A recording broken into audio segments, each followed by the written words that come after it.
చీకటి కావస్తుండగా ప్రయాణికులతో పూర్తిగా నిండి రద్దీగా ఉన్న ఒక బస్సు తన గమ్యస్థానానికి బయలుదేరింది.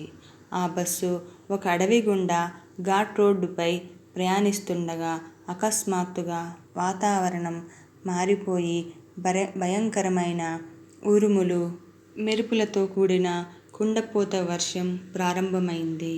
ప్రయాణికులందరూ చూస్తుండగానే ఒక పిడుగుపాటు వల్ల బస్సు 50 అడుగుల దూరంలో ఒక చెట్టు పడిపోయింది.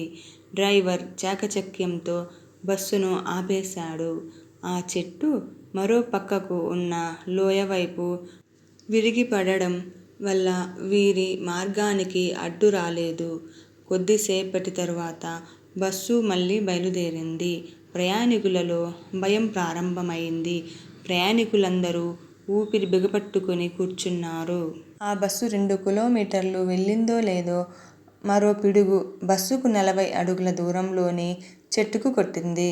డ్రైవర్ చాకచక్యంతో మళ్ళీ బస్సును ఆపేశాడు. ఇలా 3 సార్లు జరిగింది. మూడోసారి పిడుగు 30 అడుగుల దూరంలో కొట్టింది. ప్రయాణికులలో భయం తారాస్థాయికి చేరుకుంది. అరుపులు, ఏడుపులు ప్రారంభమయ్యాయి. అందులోంచి ఒక పెద్ద మనిషి ఇలా అన్నాడు, చూడండి, మన అందరిలో ఈరోజు పిడుగు ద్వారా మరణం రాసిపెట్టి ఉన్న వ్యక్తి ఎవరో ఉన్నారు. అతని కర్మ మనకు చుట్టుకుని మనందరం కూడా అతనితో పాటు చావవలసి వస్తుంది. నేను చెప్పేది జాగ్రత్తగా వినండి. ఈ బస్సులో నుంచి ఒక్కొక్క ప్రయాణికుడు కిందకు దిగి అదిగో ఎదురుగా ఉన్న ఆ చెట్టును ముట్టుకుని మళ్ళీ బస్సులో వచ్చి కూర్చోండి.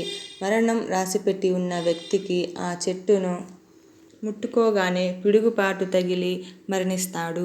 మిగిలిన వాళ్ళం క్షేమంగా వెళ్ళవచ్చు. ఒకరి కోసం అందరూ చస్తారో, అందరి కోసం ఒకరు చస్తారో ఆలోచించుకోండి అన్నాడు. చివరకు ఒక్కొక్కరుగా వెళ్ళి ఆ చెట్టును ముట్టుకుని రావడానికి సిద్ధపడ్డారు. మొదట ఆ పెద్దాయనే మనసులో చాలా భయపడుతూనే వెళ్ళి ఆ చెట్టును ముట్టుకున్నాడు. ఏమీ జరగలేదు. అతడు ఊపిరి పీల్చుకుని క్షేమంగా వచ్చి బస్సులో కూర్చున్నాడు. ఇలా ఒక్కొక్కరు భయపడుతూనే వెళ్ళి ఆ చెట్టును ముట్టుకుని వచ్చి కూర్చోసాగారు. చివరికి ఒకే ఒక ప్రయాణికుడు మిగిలాడు. ఇక మరణించేది అతడే అని అందరికీ పూర్తిగా నిశ్చయమైపోయింది. చాలామంది అతని వైపు అసహ్యంతో, కోపంతో చూడసాగారు. కొందరు జాలిపడుతూ చూడసాగారు. అతను కూడా భయపడుతూ బస్సు దిగి చెట్టును ముట్టుకోవడానికి నిరాకరించాడు. కానీ బస్సులోని ప్రయాణికులందరూ నీ వల్ల మేమందరం మరణించాలా? వీల్లేదు అంటూ బస్సు నుంచి బలవంతంగా కిందికి నెట్టారు. చేసేది లేక ఆ చివరి వ్యక్తి వెళ్ళి చెట్టును ముట్టుకున్నాడు. వెంటనే పెద్ద మెరుపులతో పిడుగు వచ్చి కొట్టింది.